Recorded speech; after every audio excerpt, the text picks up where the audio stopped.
부활하신 예수님께서 승천하시기 전에 40일 동안 이 세상에 머무셨습니다. 이 세상에 머무시면서 자신이 부활했다는 사실을 여러 사람에게 나타나시고 확인시켜 주셨는데, 특히 그 제자들에게 3번이나 나타나셔서 확인시켜 주셨습니다. 이 부활하신 예수님하고 제자들과의 이 3번의 만남을 좀 잘 정리해 둘 필요가 있는데요. 오늘 그 내용을 간단하게 먼저 말씀을 드리도록 하겠습니다. 예수님께서 제일 먼저 제자들에게 나타나신 것은 부활하신 날 저녁에 제자들에게 나타나셨습니다. 부활하신 날 저녁에 나타나셔서 너희에게 평강이 있을지어다 라고 말씀하시면서 자신의 손과 옆구리를 보여주셨습니다. 그리고 제자들에게 평강을 빌어주시면서 아버지께서 나를 보내신 것 같이 나도 너희를 보낸다 라는 말씀을 하셨습니다. 사명을 맡겨주신 거죠. 그리고 난 뒤에 숨을 내쉬면서 성령을 받아라 라는 말씀을 해주셨습니다. 이것이 예수님, 부활하신 예수님이 제자들과 만난 첫 번째 만남입니다. 두 번째 만남은 그 이후 8일 뒤에 일어났는데요. 그 만남은 순전히 도마를 위한 그런 만남이었습니다. 첫 번째 만남이 이루어질 때에 도마가 그 자리에 없었거든요. 그래서 예수님이 부활했다는 사실을, 나타났다는 사실을 의심하자 예수님께서 그 도마를 위하여 그가 제자들과 함께 있을 때에 다시 나타나셨습니다. 그리고 그 도마에게 자신의 못 박힌 손과 창에 찔린 옆구리를 만져보라고 하시면서 믿음이 없는 자가 되지 말고 믿음이 있는 자가 되라는 말씀을 하셨습니다. 그 말씀을 듣고 도마는 예수님에게 나의 주님이시요 나의 하나님이십니다 라는 고백을 하게 되고요. 그 고백을 들은 예수님께서 너는 나를 본고로 믿느냐, 보지 못하고 믿는 자들은 복되다, 이런 말씀을 하셨습니다. 이것이 예수님과 제자들 사이에, 부활하신 예수님과 제자들 사이에 일어난 두 번째 만남입니다. 그리고 난 후에 예수님께서 또 제자들에게 나타나셨는데 이것이 바로 세 번째 만남입니다. 그 내용이 요한복음 21장에 자세하게 기록되어 있습니다. 저는 몇 주간에 걸쳐서 이 예수님과, 부활하신 예수님과 제자들의 이 세 번째 만남에 대해서 몇 주에 걸쳐서 소개를 하게 될 텐데요. 오늘은 1절부터 6절까지의 내용을 먼저 좀 함께 나누도록 하겠습니다. 예수님의, 부활하신 예수님과 제자들의 세 번째 만남 첫 번째 부분입니다. 먼저 1절 말씀을 좀 보시면 이렇게 시작을 합니다. 21장 1절에 그 후에 예수께서 디베랴 호수에서 또 제자들에게 자기를 나타내셨으니 나타내신 일은 이러하니라. 세 번째 만남이 이루어졌다는 거죠. 여기 보시면 그 후에 돼 있죠. 그 후라는 말은 도마를 포함한 제자들과의 만남, 두 번째 만남 후에 일어난 일이다 하는 거죠. 시간이 어느 정도 흘렀는지는 잘 모르지만 두 번째 만남 이후의 만남이다. 그러니까 세 번째 만남이 되는 거죠. 14절에 이것이 세 번째 만남이라는 것을 확실하게 이야기해 주고 있습니다. 이것은 예수께서 죽은 자 가운데서 살아나신 후에 세 번째로 제자들에게 나타나신 것이다. 세 번째 만남이라는 거예요. 이 세 번째 만남 어디서 만났는가? 디베랴 호수에서 만났다, 이렇게 설명하고 있습니다. 디베랴 호수. 첫 번째 만남 어디에서 이루어졌습니까? 예루살렘에서 이루어졌습니다. 두 번째 만남 어디서 이루어졌습니까? 예루살렘에서 이루어졌습니다. 그런데 세 번째 만남은 예루살렘이 아니고 디베랴 호수에서 만났다. 장소가 다르죠. 그 부분을 좀 잘 기억하셔야 됩니다. 장소가 다릅니다. 디베랴 호수가 어딘가? 이 디베랴 호수는 갈릴리 호수입니다. 같은 말입니다. 갈릴리 호수는 아시죠? 갈릴리 호수에서 만났다 하는 거죠. 첫 번째, 두 번째 만남과 세 번째 만남의 장소가 다르다는 거죠. 갈릴리에서 만났다 하는 거죠. 이 세 번째 만남이 이루어질 때에 제자들은 갈릴리에 있었습니다. 그런데 여러분 이것을 그럴 수 있겠네 이렇게 생각하면 안 되고요. 갈릴리? 이렇게 의문을 제기해야 돼요. 왜냐하면 이 갈릴리라는 곳이 예루살렘에서 아주 멀리 떨어진 곳이기 때문에 그렇습니다. 예루살렘에서 마일로 하면 한 100마일이 넘는 거리에 이 갈릴리가 있거든요. 그러니까 세 번째 만남이 어디서 이루어졌냐면 예루살렘으로부터 100마일이 떨어진 장소에서 이루어졌다 하는 거죠. 왜 갈릴리인가? 예루살렘에서 만나도 되고 예루살렘 근처에 많은 도시들이 있는데 왜 굳이 갈릴리에까지 가서 예수님을 만났는가 하는 거죠. 왜 그랬냐면요, 예수님께서 갈릴리에서 만나자 그러셨어요. 예수님께서 부활하신 후에 내가 먼저 갈릴리로 갈 거고 너희도 그리로 와서 거기서 만나자라는 말씀을 하셨어요. 그 구절이 몇 군데 나오는데 그 구절을 몇 구절 소개해 보도록 하겠습니다. 마태복음 26장 32절에 보면 예수님이 이렇게 이야기하십니다. 그러나 내가 살아난 후에 너희보다 먼저 갈릴리로 가리라. 예수님께서 잡히시기 전에, 그러니까 돌아가시기 전이죠. 잡히시기 전에 베드로가 부인할 거라는 걸 예고하면서 이 말씀을 하셨어요. 내가 살아난 후에 먼저 갈릴리로 가겠다라고 예수님이 말씀을 하셨어요. 부활한 후에 갈릴리로 가겠다. 예수님이 먼저 말씀하신 거죠. 그 다음에 또 어디에 나오냐면요, 마태복음 28장 7절에 보면은 예수님이 돌아가시고 난 후에 예수님의 무덤을 찾아온 세 여인에게 천사가 나타나서 알려줬습니다. 이 내용을 뭐라고 알려주냐면 이렇게 돼 있어요. 또 빨리 가서 그의 제자들에게 이르되 그가 죽은 자 가운데서 살아나셨고 너희보다 먼저 갈릴리로 가시나니 거기서 너희가 배우리라. 천사가 이 여인들에게, 제자들에게 가서 이 사실을 알려주라고 이야기하는 거죠. 그가 이미 살아났고 그가 먼저 갈릴리로 갈 건데 너희가 거기 가서 예수님을 보게 될 거다. 이렇게 이야기해 주는 거죠. 이걸로 끝나는 게 아니라요, 예수님이 직접 나타나셔서도 이 말씀을 하셨습니다. 바로 이어서 10절에 보시면, 28장 10절에 보시면 이렇게 되어 있습니다. 이에 예수께서 이르시되 무서워하지 말아라. 가서 내 형제들에게 갈릴리로 가라 하라. 거기서 나를 보리라 하시니라. 예수님이 직접 나타나셔서 이 여인들에게, 제자들에게 가서 좀 알려주라고 말씀을 하셨습니다. 뭐라고 말씀하셨냐면 갈릴리로 가라고 좀 이야기해라. 거기서 나를 볼 수 있을 거다. 이렇게 말씀하셨다 하는 거죠. 제자들과의 이 세 번째 만남이 갈릴리에서 이루어진 이유가 바로 이 이유입니다. 예수님께서 갈릴리에서 만나자라고 약속하셨기 때문에 제자들이 지금 갈릴리에 있는 것이고 또 세 번째 만남이 갈릴리에서 이루어진 것이다 하는 거죠. 그러면 여기서 우리가 의문이 하나 생길 수가 있습니다. 왜 갈릴리냐는 거죠. 예수님은 왜 갈릴리에서 만나자고 약속하셨냐는 거죠. 아까도 말씀드렸지만 100마일이나 떨어진 곳입니다. 예루살렘에서 여러 번 만나셨어요. 거기서 만나도 되잖아요. 하실 말씀이 있으면 거기서 말씀하고 끝내도 되잖아요. 근데 100마일이나 떨어진 곳에까지 이들을 이동시켜서 왜 굳이 갈릴리에서 만나자고 하셨을까 하는 거죠.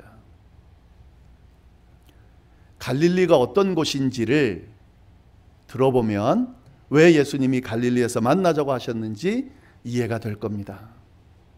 갈릴리가 어떤 곳입니까? 이 갈릴리는요, 예수님과 예수님의 제자들이 처음 만난 곳입니다. 예수님께서 제자들을 택하신 곳이 바로 갈릴리고 예수님께서 제자들을 부르신 곳이 바로 갈릴리입니다. 예수님께서 열심히 하늘나라 복음을 가르친 곳이 갈릴리고 그들이 훈련받은 곳이 갈릴리입니다. 예수님께서 행하신 기적을 가장 많이 경험한 곳이 갈릴리고 그리고 예수님과 함께 따라다니면서 사역했던 곳이 바로 갈릴리입니다. 예수님은 갈릴리 주변에서 사역을 하셨거든요. 그곳이 바로 갈릴리의 의미다 하는 거죠. 이러한 의미들을 생각해 보면 왜 부활하신 예수님께서 제자들을 갈릴리로 부르셔서 거기서 만나자고 했는지 우리가 충분히 추측해 볼 수 있습니다. 아마도 지금 이 예수님의 제자들은 스승을 잃어버리고 실망감에 빠져서 지금 낙심하고 있는 상황인 걸 예수님이 아셨던 거죠. 예수님을 배신하고 다 떠나버린 배신자이면서 한심한 사람이라는 것을 스스로 깨달으면서 죄책감에 실망감에 패배감에 젖어 있는 그들의 모습을 예수님이 아셨을 거다 하는 거죠. 그래서 그들을 갈릴리로 보낸 겁니다. 갈릴리 가서 뭘 하라고요? 예수님과 처음 만났던 그 장소를 다시 기억하라는 거죠. 예수님이 택하시고 부르신 그 순간을 기억하라는 거죠. 배웠던 그 가르침, 훈련받았던 그 이야기, 내용들 모든 것을 걸고 따라다니면서 열정적으로 함께했던 그 사역의 현장을 가서 거기서 그 모든 여정들을 기억하라고, 그래서 갈릴리로 보낸 것이 아닌가 하는 생각을 해봅니다.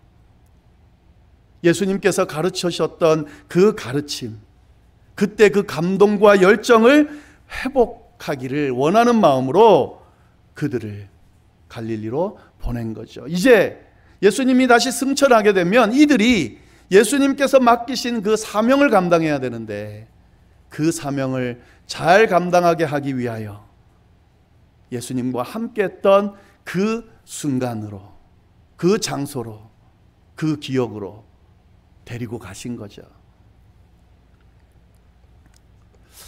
그런데 이 갈릴리로 제자들이 왔는데 제자들의 모습이 어땠는지를 보면 한심한 생각이 듭니다. 예수님은 이렇게 생각하고 그들을 갈릴리로 보냈는데요, 예수님의 제자들이 그 기대에 맞게 행동을 하고 있습니까? 그렇지가 못해요. 오늘 본문을 보면은요, 전혀 그렇지가 못합니다. 별로 생각도 없는 것 같고 무기력한 모습을 보입니다. 3절 상반절을 보시면 이런 내용이 나오죠. 시몬 베드로가 나는 물고기 잡으러 가노라 하니 그들이 우리도 함께 가겠다 하고 나가서 배에 올랐다. 이렇게 돼 있죠. 베드로가 뭐라고 했답니까? 나는 물고기 잡으러 갈 거야. 그랬더니 다른 제자들이 뭐라고 말했습니까? 우리도 함께 가겠다. 이렇게 말했다는 거죠. 나는 물고기 잡으러 갈 거다. 우리도 함께 가겠다. 여러분, 이들의 이 이야기 속에 담겨 있는 의미를 읽어내실 수 있어야 됩니다. 그냥 그럴 수 있네, 이게 아니라요. 이 안에 담겨져 있는 의미가 있다는 거죠. 여러분, 이 말 속에 담겨 있는 의미가 좀 느껴지십니까? 나는 물고기 잡으러 가겠다.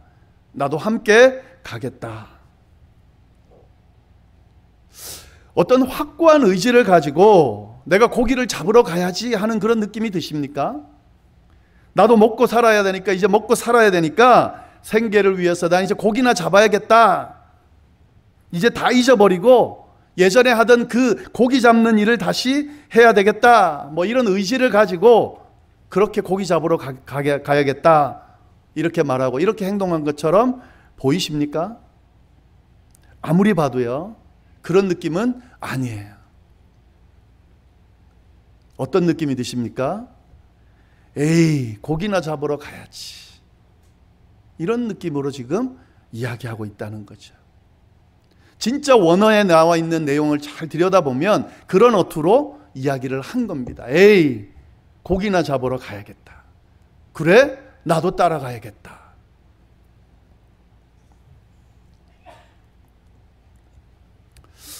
여러분이 지금 상황을 잘 한번 들여다보시기를 바랍니다. 예수님이 굳이 이들을 갈릴리로 보내셨습니다. 그들이 예수님이 말씀하신 이 갈릴리로 왔습니다. 근데 그들은 예수님의 그 의도를 전혀 이해하고 있지 못하다는 거죠. 왜 갈릴리로 가라고 그러지? 아마 긴가민가 하면서 왔을 겁니다.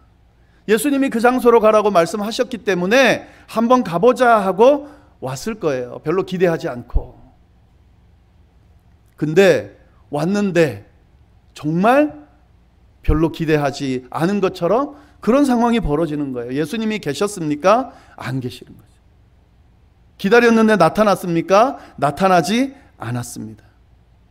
갈릴리로 가면 어쩌면 무슨 일이 일어날지도 모르겠다라고 혹시 생각했을 수 있는데 와보니까 아무 일도 일어나지 않고 있는 거죠. 그럼 어떤 생각이 들었겠어요? 답답했겠죠? 아마 혼란스러웠겠죠? 기다리는 그 시간이 지루하게 느껴졌을 수도 있을 것 같습니다.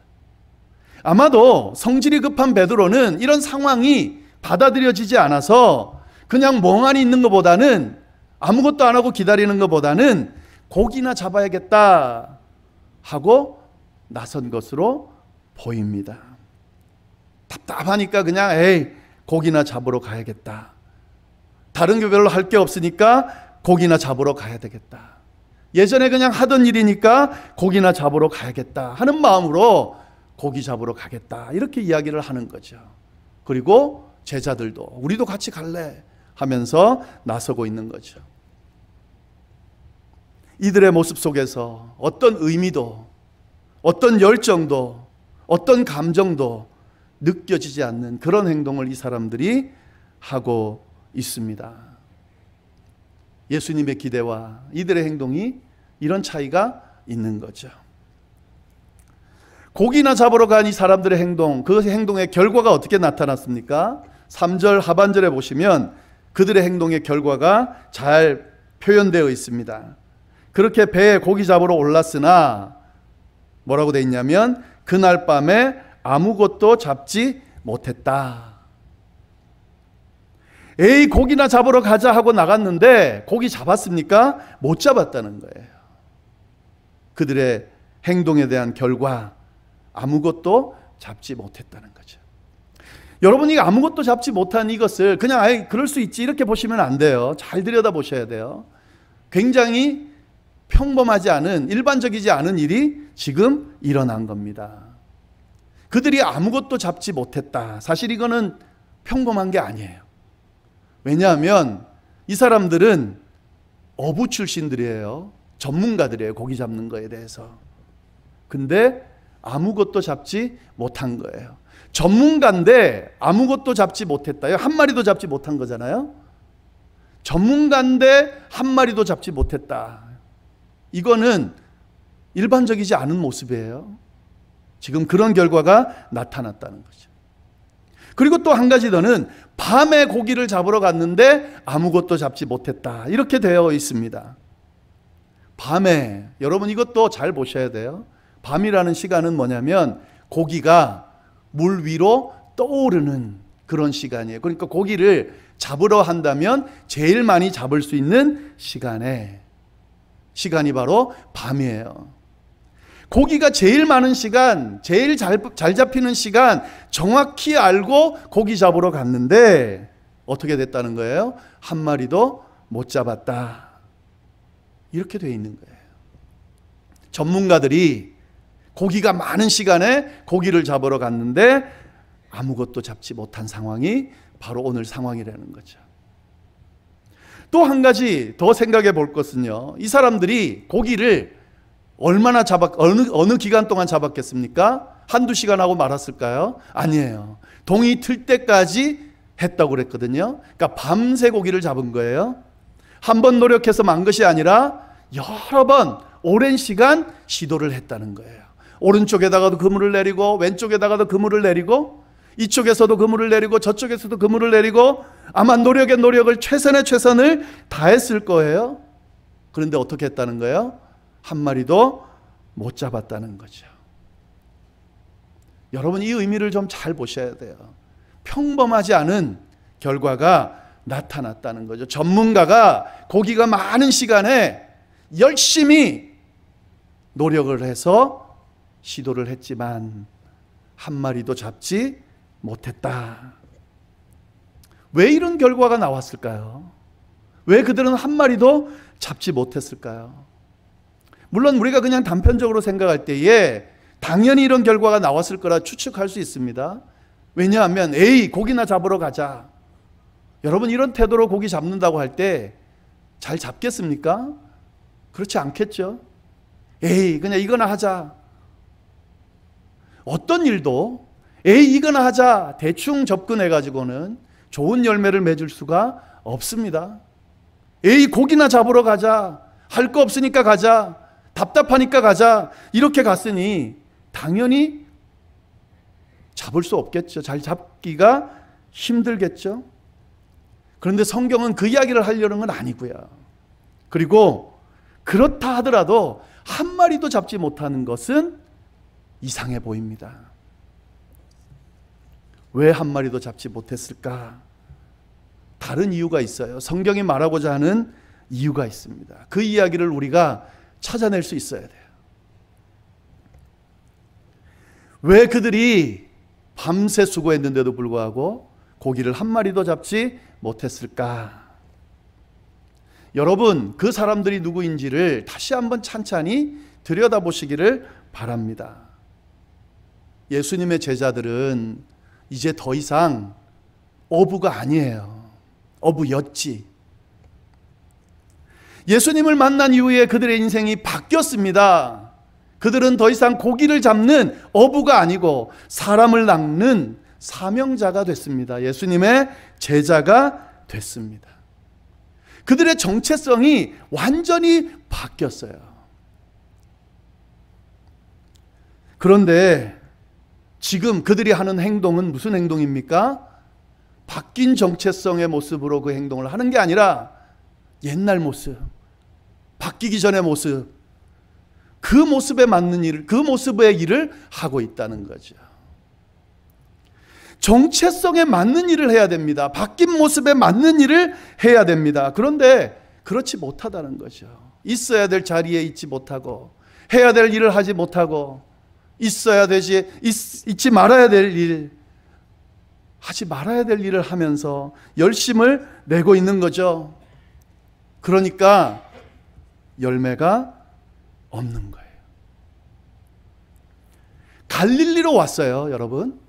그러면 이 사람들이 갈릴리로 와서 뭘 생각해야 될까요? 물론 당연히 예전에 고기 잡던 어부의 모습, 어부의 기억을 떠올리게 되겠죠. 그런데 그게 전부입니까? 아니에요. 그 갈릴리는 최근 3년 안에 일어난 자기의 정체성이 완전히 바뀌는, 인생이 완전히 바뀌는 놀라운 것을 경험한 그런 장소입니다. 그냥 고기 잡던 그런 생활터전이 아니에요. 예수님을 만난 곳이에요. 예수님의 제자로 부름을 받은 곳입니다. 진리를 배우고 하나님의 나라를 경험하고 기적을 경험한 곳이에요. 사명을 받고 그 사명을 감당하는 훈련을 한 곳입니다. 열정을 가지고 흥분을 가지고 그렇게 하나님께서 주시는 예수 그리스도를 통해 허락하시는 놀라운 일들을 행하면서 그렇게 멋지게 보낸 3년의 그 세월이 그 안에 고스란히 담겨져 있는 그런 갈릴리예요.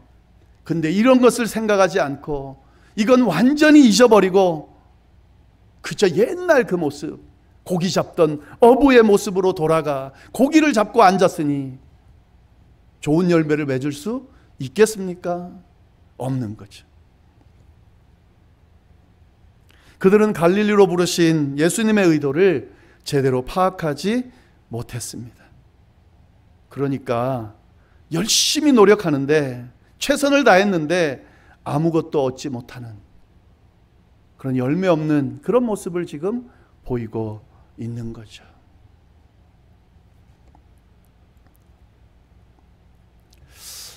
신앙생활 하면서 이런 상황에 처할 때, 또 이런 상황에 처한 사람들을 많이 보게 됩니다. 예수님이 나의 구주입니다. 나는 그리스도인이고 하나님의 자녀입니다. 누가 물어본다면, 이렇게 고백할 수 있다면 그분은 그리스도인이에요? 하나님의 자녀예요? 만약에 이것이 고백되어지지 않으면 해당되지 않습니다. 오늘 말씀은. 그러나 만약에 그렇게 고백하는 사람이라면 한번 잘 생각해 보시면 좋겠어요. 내가 그리스도인으로서, 하나님의 자녀로서 그의 정체성에 맞는 자리에서 그 역할을 감당하면서 열심히 최선을 다하고 그 일을 하고 있는지요? 아니면 그것과 전혀 상관없는 그 전의 모습으로, 세상 사람일 때의 모습으로 그렇게 살아가고 있지는 않은지요?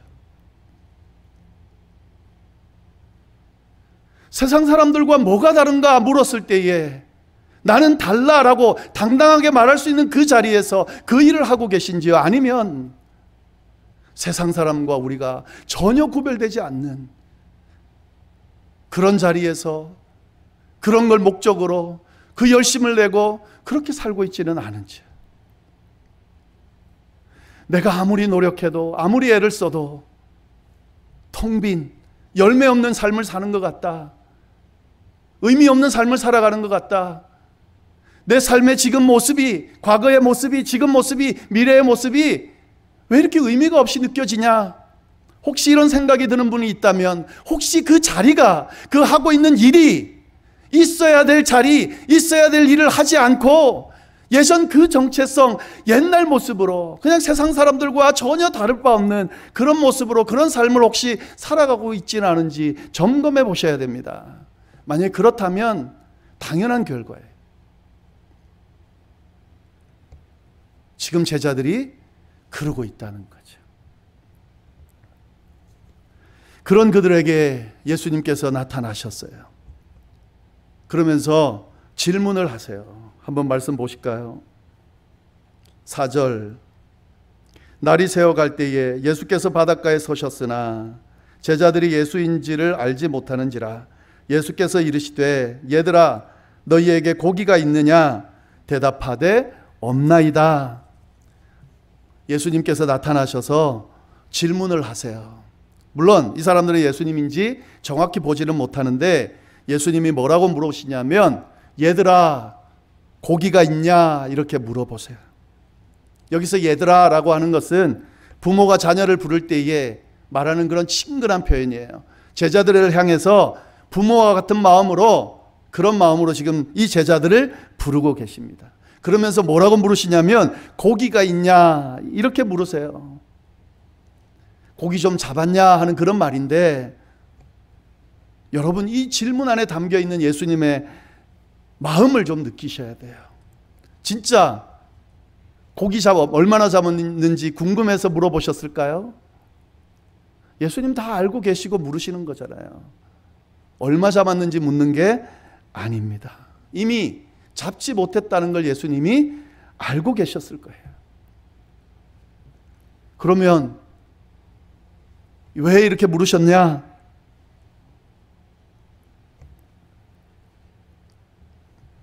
그 자리가 맞냐 물으시는 거예요. 지금. 너네가 있어야 될 그 자리가 맞냐? 기억하고 있냐 물으시는 거예요. 나와 함께 했던 그 시간을, 나와 함께 있으면서 경험했던 그 역사들을, 나와 함께 있으면서 맡았던 그 사명을 기억하고 있냐 물으시는 거예요. 이런 의미도 있겠죠. 네 힘으로 되느냐? 그 자리에서 전혀 바뀌지 않은 정체성의 모습으로 살아가고 있는 그 모습이 맞냐? 그 모습으로 살아가려고 아둥바둥거리는 그 너의 노력으로 뭐가 좀 이루어지더냐? 하는 질문의 의미가 담겨 있는 거죠. 이런 내용도 있을 것 같아요. 허무하지 않냐? 무기력하게 느껴지지 않냐? 예전에 그 나와 함께 있을 때의 그 뜨거움, 그 설렘, 천국을 바라보며 하나님께서 맡겨주신 그 사명을 감당하기 위해서 열정적으로 살았던 그 모습이 지금도 여전히 거기에 남아있냐? 이렇게 물으시는 거예요. 얘들아, 고기가 있냐? 여러분, 이 질문은 오늘 저와 여러분들에게 하는 예수님의 질문입니다. 고기가 있냐? 물으세요. 너가 서 있는 그 자리가 있어야 될 자리가 맞냐? 변화된 정체성, 그리스도인다움, 하나님의 자녀다움, 그 다움에 맞는 그 자리에서 그 역할을 하면서 그 자리에 있냐? 물으십니다.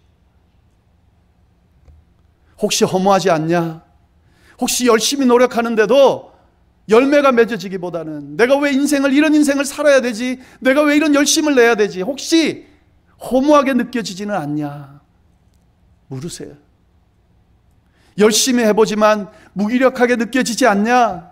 너 힘으로, 네 힘으로, 혼자 힘으로 노력하고 있는데 잘 되냐? 이렇게 물으세요. 그러면서 이것도 물으시겠죠. 기억하지 못하냐? 내가 너와 함께 했고 너를 불렀고 너에게 역사를, 기적을, 하나님의 나라를, 천국을 보여줬고 그리고 그 모든 것들을 경험하고 그 모든 것들을 또 다른 사람에게 전하라고 사명을 맡겼다는 사실을 기억하고 있냐? 이렇게 물으신다는 거죠. 이 물음에 대답하셔야 돼요. 예수님의 제자들처럼 없습니다. 여러분, 만약에 이렇게 대답하고 끝나버리면 우리가 지금 노력하는, 열심히 신앙생활하는 모든 것이 다 의미가 없습니다. 이번 한 주 보내시면서 너희에게 고기가 있냐라고 물으시는 이 주님의 질문 앞에 좀 한번 솔직히 서면 좋겠고요. 그리고 그 질문에 한번 대답해 보시면 좋겠습니다. 그리고 다음 주에 만나서 이렇게 없다고 대답하는 이 제자들에게 예수님께서 어떤 답을 주시는지 또 말씀을 계속 이어가도록 하겠습니다. 기도하겠습니다.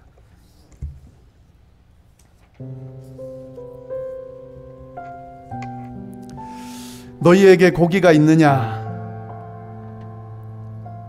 예수님께서 우리에게 오늘 말씀을 통해 물어보십니다. 없습니다. 주여, 이렇게 대답할 수밖에 없는 우리의 모습을 불쌍히 여겨주시고, 주님, 있습니다. 부족하지만 그리스도인다움, 하나님의 자녀다움, 변화된 정체성을 가지고 그렇게 살아가려고 몸부림치고 있습니다. 이렇게 대답할 수 있는 저희가 될 수 있도록 주여 인도하여 주옵소서.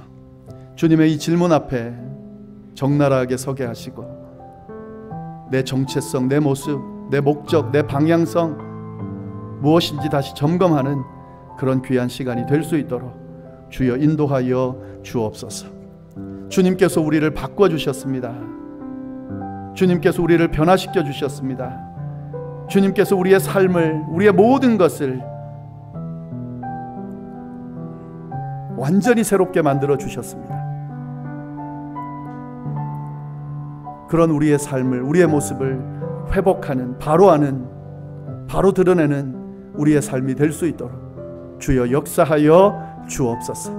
아직도 이 예수 그리스도를 바로 만나고 제대로 믿고 제대로 고백하지 못하는 분이 있다면 그들에게 먼저 주님 다가가 주셔서 먼저 주님을 제대로 알 수 있도록, 믿고자 하는 마음이 생길 수 있도록, 받아들이고 고백하는 역사가 일어날 수 있도록, 그래서 그의 인생이 바뀌는 역사가 일어날 수 있도록 주여 인도하여 주옵소서. 함께 해주시기를 간절히 바라고 살아계신 예수님의 이름으로 기도드립니다.